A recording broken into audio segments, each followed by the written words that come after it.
Welcome to episode 5. Episode 5 is actually a continuation of episode 4. It ended up being so long that I had to split it in half, so it'll be coming up momentarily. You'll see some things have changed, as the bed that I slept in is no longer there. It's over here, and this thing's behind me. So after episode 5, I recorded a time-lapse of me building this, so if you want to check that out, go ahead, but it will not be part of the official guide. So, and without further ado, here's the rest of episode 5. And probably should change that, but I guess I'm used to waking up on the side of a cliff. Let's empty out our inventory a bit here. Maybe go back and try and fetch another one of those pooches.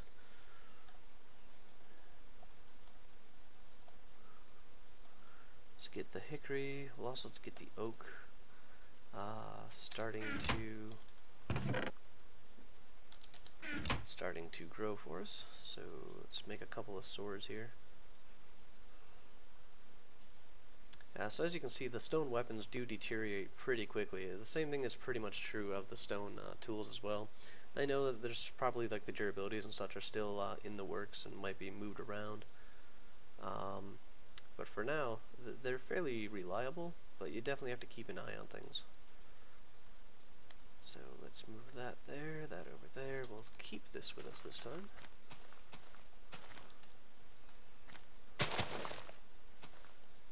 Something in just a nice staircase right down here. So out of all those bad guys, apparently none of them decided to hang out around underneath our trees. There's our oak tree. Let's get our hickories going, because we will definitely want a nice collection of hickory wood.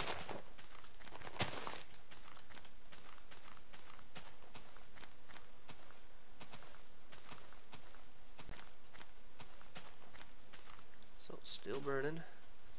Normally, if I'm like in dire need of coal, I'll actually spend the time when this is burning, collecting and filling out the chests, so that I actually have two of these, like one at least going at a time, and the other one prepped and ready to go at a time. Now though, I'm going to start getting into some mining,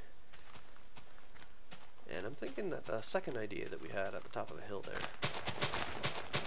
was a pretty good one, where we started with two separate mines. That way one can't really mess with the other, and this looks like as good as any place to start it. I just want to make sure that it actually does go into the hill. Yeah, we got a nice size here. So what we're looking for is cassiterite, sorry. This is the ore that will drop us tin, and tin is going to be one of the most important ores or metals that we will ever get. It's used for the bronze and it's used for steel. So tin is used right from the get-go in the Stone Age all the way up to the Steel Age, pretty much. So as I mentioned before, the cave-in mechanics are active and alive, as we had a really simple small demonstration of that in I believe it was day 1 when we went off to collect some stone and some dirt. Maybe day 2 in the charcoal pit. I kind of did those back to back. Oh, so we're going into something hollow here. So I kind of did those back to back. So, you can check out the previous video and just see a very small scale example.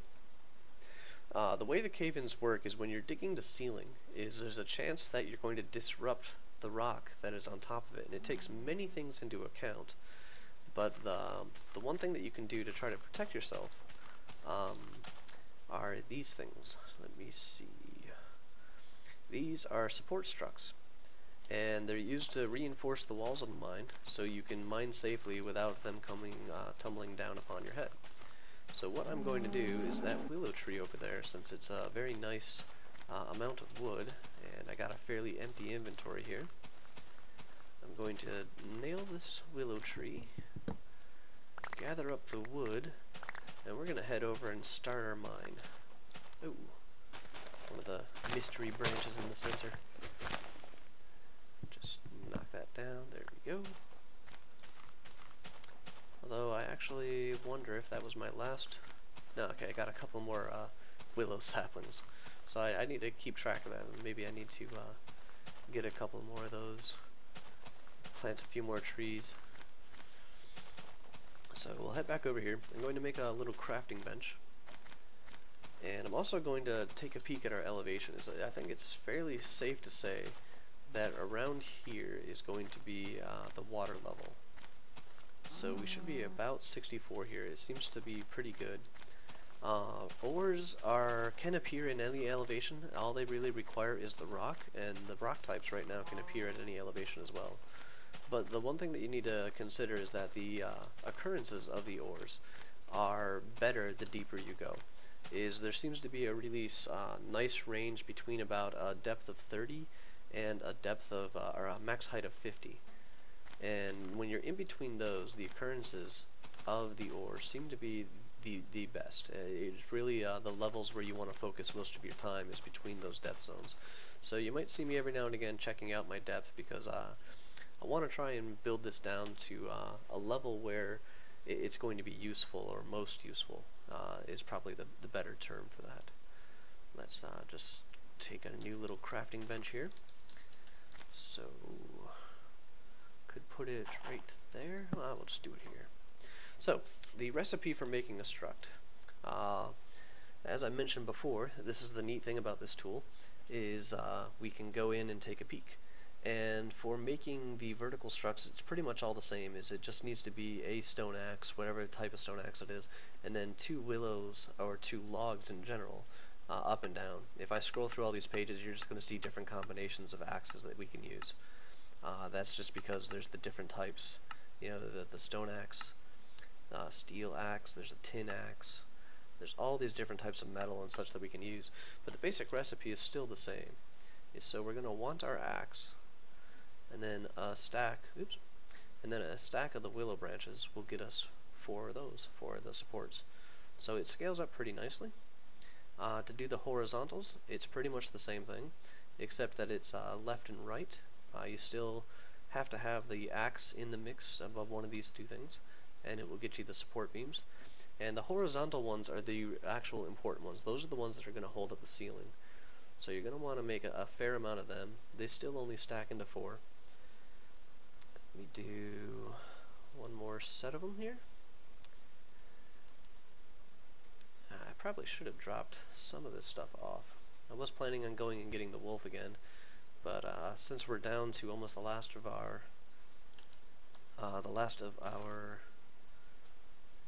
cobblestone, it made sense to start doing the mining.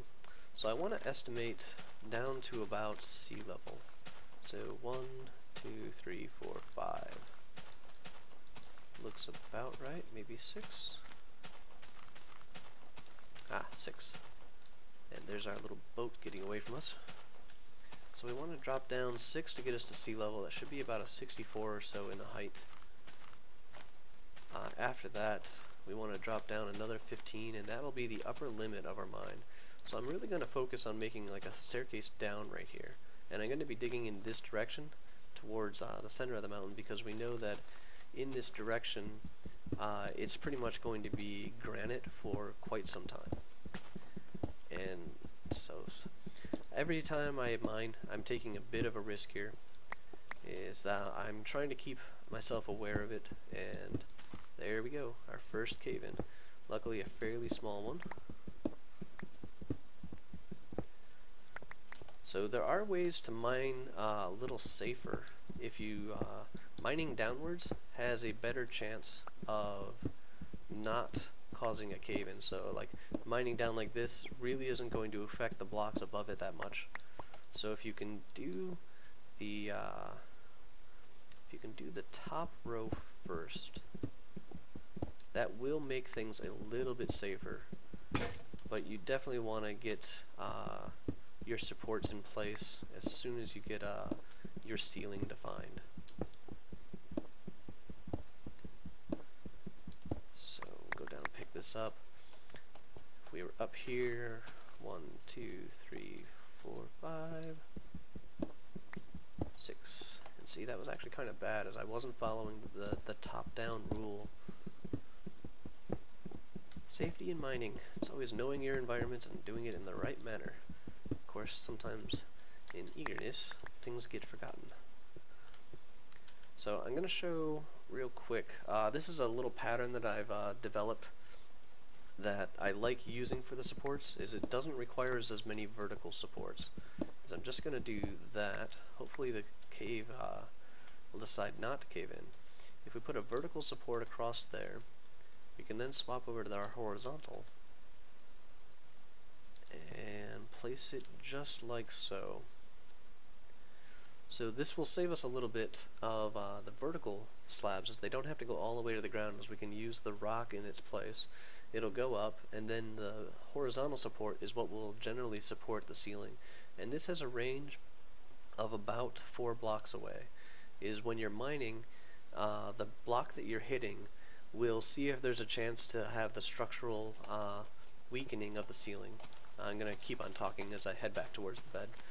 But it'll see if it has a chance of weakening, and one of the things it'll look for support is for those horizontal supports. It'll check in a range of about 4 blocks around it to see if there is a support available, and if so, then it considers itself stable and it won't collapse. So that's why we do the supports. Watching the sun go down, and here we go. I always actually liked doing this. Oh, that was not what I intended to do. See if I can find a good drop, because this is a part of the smart movement. Yep. There we go. Safely go down the cliff edge. And it makes navigating tunnels a little bit more exciting, because you don't need to always mine your staircases up and down, as you can actually, climb on and such like that. And I actually found out about this in a weird way.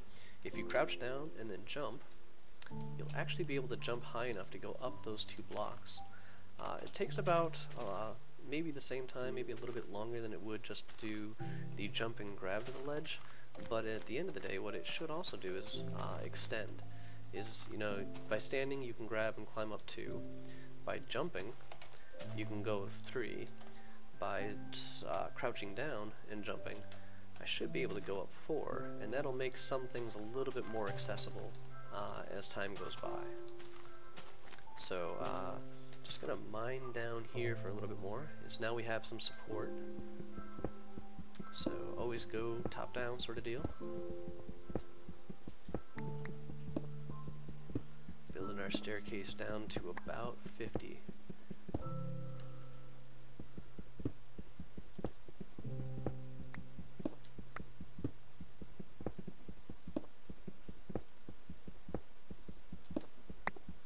Or we will run into a cave system. This is actually pretty handy, especially depending on how high we are, as to be able to easily spot ores. They usually just hang out on the side of caves. So before we go too much further though, I believe that is my last pick, so I'm going to just use some of this granite that we've got and make a couple of more pickaxe heads. We do go through the stone tools pretty quickly, so it's a good idea to keep a couple extra in hand. And now I'm actually going to go and explore this cave. For torches, I use the left-hand rule. I always put a torch on the left-hand side of the wall when I'm going in. That way, when I'm trying to find my way out again, if I keep the torches on the right, I know I'm going towards an exit. If I find them on the left, then I know I've taken a wrong turn. Oh, creeper. He doesn't see us, just wonders where the arrows are coming from. There we go.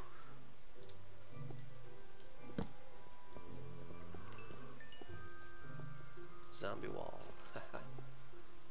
So put a torch on the end there, kind of let everybody know that it's deeper in.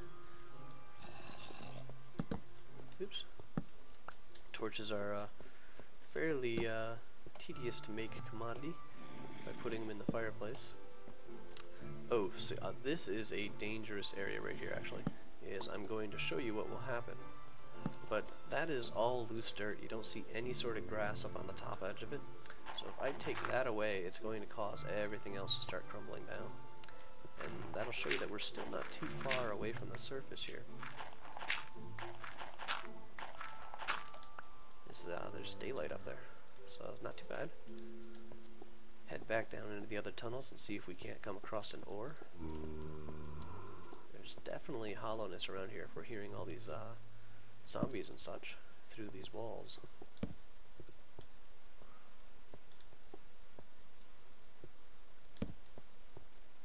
A good idea when you're placing the torches is to always kind of keep them visible so you can expect to see... Oh, rock transition. So you can expect to see them when you're coming around a corner. You want to, usually when you're trying to exit a tunnel quickly, it's because something you don't want to be chasing you is chasing you. So keeping things in a place where, here Mr. Zombie, where you can easily glance around and expect to see what you're expecting. Yeah, it's just gonna wait for me. Wonder if we'll get lucky and get another piece of armor. So, heading back up in depth here, because we kind of want to stay within the granite. Oh, wow, wow. He should be popping around the corner. Yep, trying to get us with a sneak attack. Can't believe he missed me by that much. Just a narrow margin. So nothing around here, which kind of makes sense because that looped around back to where our other tunnels were.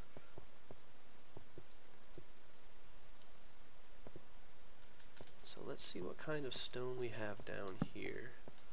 Since we are so far underground, we definitely need to be a little careful when we're choosing which blocks to mine. I'm going to take this one just as a sample.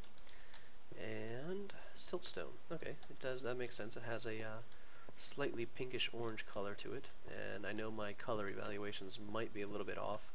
I had mentioned that the white elm looked a little bit pink to me, and somebody asked me if I was colorblind. The answer is yes. I am red-green colorblind. So if I do make a good color contrast comparison that is off, please let me know, but please do so in a nice manner. You don't need to use the sarcastic response of, are you colorblind or something, because the answer is outright yes. Ooh, got a nice little room here. When I need to light up a room, and it doesn't really allow for the left-hand rule, that's when I'll place them on the ground, is I'll attach everything else to a wall, so it has that nice little slanted attachment. If it's just placed like that, then it's not one that's actually signifying to be used as a guide for getting in and out. So as we might have noticed, our rock color has changed again. So I'm going to grab one of these, grayish rock here, mudstone. Ha, mudstone and siltstone. I suppose that definitely makes a lot of sense for those two to be together. And we're almost out of torches, and we just came into a large open cavern filled with things that don't like me. Oh, and things that don't like me enough to follow me all this way.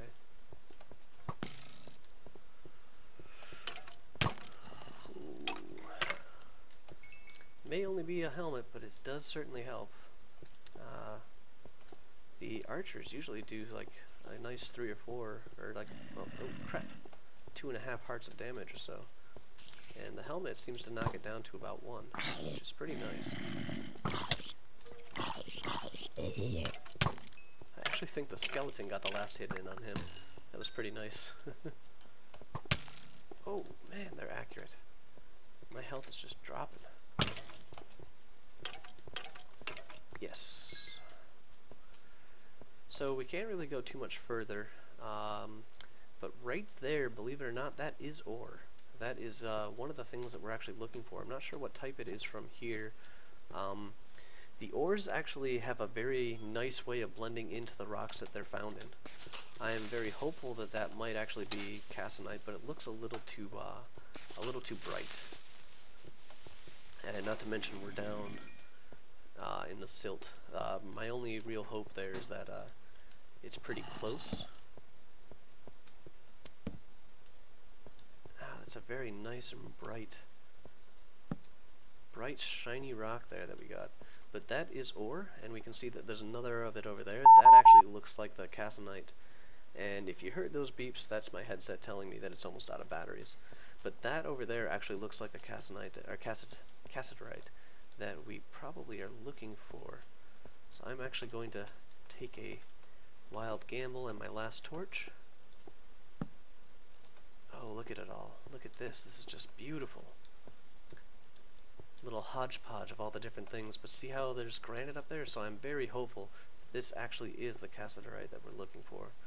I don't want it to come down on my head, though. I think I should be safe with that one. Oh, jet. That's a little disappointing.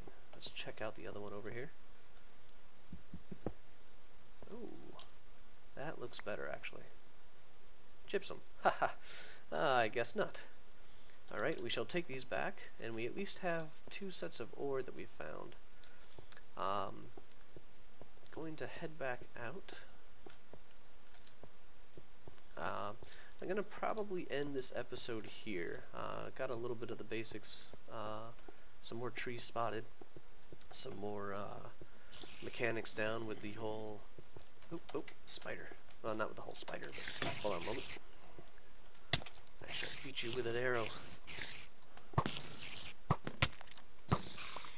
Whew, that was a lot closer than I thought it was, actually. Do I have an extra sword? Yes, I do. So back into the light for me.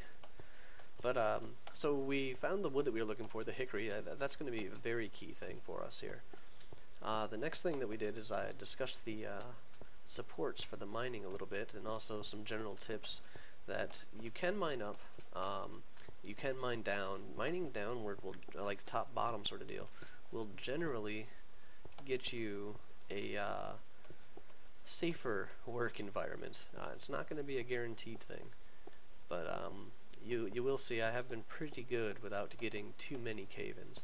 The second thing is, conserve your resources. Make sure that, like, we could even probably undo that one. That will still probably give us pretty good coverage in all the different directions and such. We have the horizontals around it, so it'll provide support for a few blocks away. So conserve your resources as well as you can. It's resource management is just such a bigger concern with the way that this mod works. And it seems we came out just in the nick of time. So offline I'm going to probably get some more torches and such, and then we'll head back down and I'll extract all that ore, and we'll see what we can do with it. Might do a little bit more exploring, but probably not likely. Oh, up one more. I was getting tired, I suppose. Make sure that there's nothing gonna creep up on us, literally or figuratively, while we're sleeping. Eventually I do hope to have a nice house with walls and things like that, but everything has to come in due time. So once again, interested in anything you guys want to see in the comments. I hope the things that I'm showing you are keeping up with your desire to learn more, and your ability to expand on your own and such, and weave anything new that I've shown into what you're doing. As you can see, I have a whole bunch more trees to go, so we'll probably get another set of charcoal going. But I really want to get back in there and keep on doing that mining and start looking for the metals so we can start aiming for the Bronze Age. So let me know what you think in the comments, if there's anything else you want to see. Talk to you later.